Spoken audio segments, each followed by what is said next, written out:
Hello, it's Edna again in my rose garden this time. So we're going to show you how to plant a rose. There's a few things you should know in buying roses and choosing roses. First thing is to choose a hardy rose that's good for your zone, so you can check that out online. Then you want to be sure you're buying an Ontario grown rose, because if you buy one that might have come from the US, the understock won't be as winter hardy as what you would get in an Ontario one. And the third most important point is to be sure you plant it deeply enough. And I will explain that in a moment.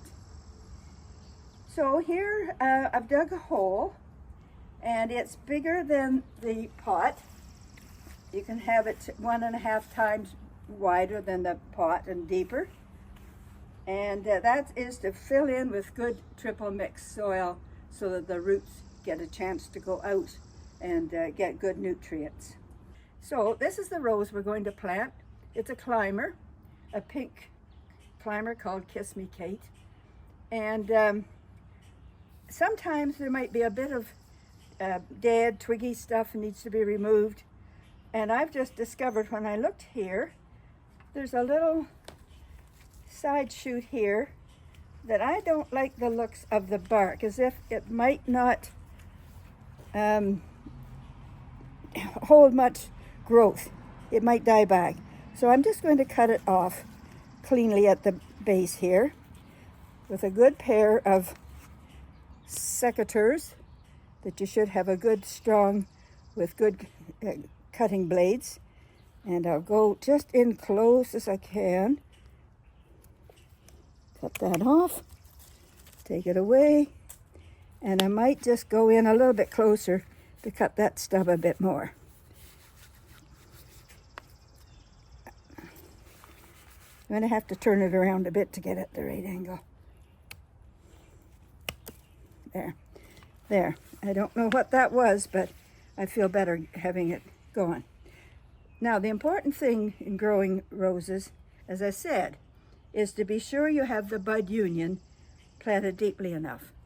Now, the bud union is where the top part of the rose has been grafted onto good, hardy understock or root area. Because if you've got a good, hardy root, which will help the roses grow more quickly, then the whole rose bush will thrive. And so we need to plant that covered up at least 2 inches below the level of the soil in the garden. It doesn't matter in the pot so much, but once I plant it in the garden, I'll have it deep enough that the level of the soil is here. Now there's a bit of a side branch. You could take off a leaf or leaflet or so if that's in the way. Now, just as we're getting ready to plant our rose, the hole has been dug, a nice spacious hole. One important thing is to plant or to use this granular substance called mike, which encourages root growth, and it helps the roots integrate into the soil with all the little microorganisms that are in there. So I've checked on the label, and it says about 1/2 cup. I'll do it maybe a little more for that size of a plant, because I suspect there's quite a large root ball. So we're going to sprinkle that all over the bottom of the hole. And you want the roots to come in contact with that granular mike, M-Y-K-E. And you find it in garden centers, maybe even some hardware stores. I had put a little bit of triple mix in the bottom of the hole. Now the mike is there. And then once the rose is in the hole, this triple mix with kelp, which is an extra bonus there, I think, will be put all around it. So at this point, I'm going to tip out the rose bush, and we'll see what happens. This is always tricky. I always hold it over the hole. I'm going to step down now just so I don't go in the hole. Okay, nice white roots, which are lovely, and I want to position it so that the tall branches will be at the back. So we're going down, down, down. Oops. And I have to be sure that is going to be down below. There, pushed it down a bit more. So I've put the rose in the hole and positioned it so that the bud union will be a couple of inches below the soil level. I have filled the hole with the triple mix, and now we're just putting gently some water in, and I'm going to give it a good drink and let that drain away, and then we'll finish filling the hole. We've got the rose planted, got the soil in, been sure that it's well covered, and I will add more water just as a final touch.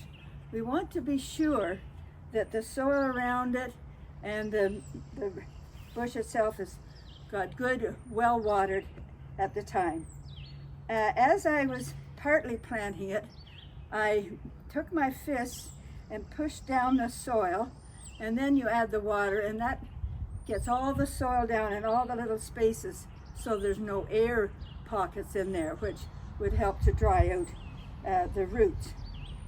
And then for the next little while, you want to be sure it has a nice amount of water if we don't get rains.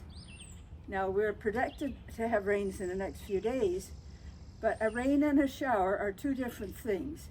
So if it's not a heavy rain, you would want to top up the moisture on it if it had been a few days without rain.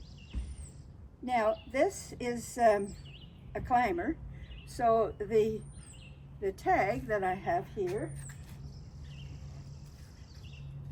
that came with it says on the back planting instructions, and it also gives you good directions. So check out if you buy a rose with good planting instructions on the back.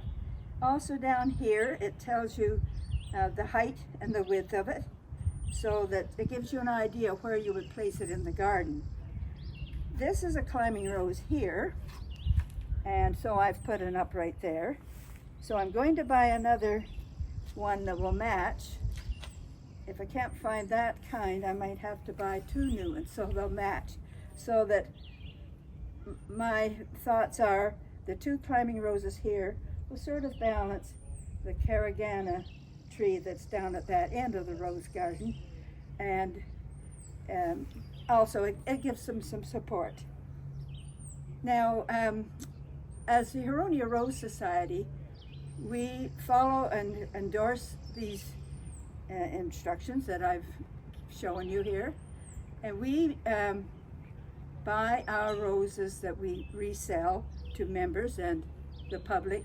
We buy them from an Ontario nursery in Niagara, and so we know they are good quality and they are on the good hardy understock. Some, you have to be careful.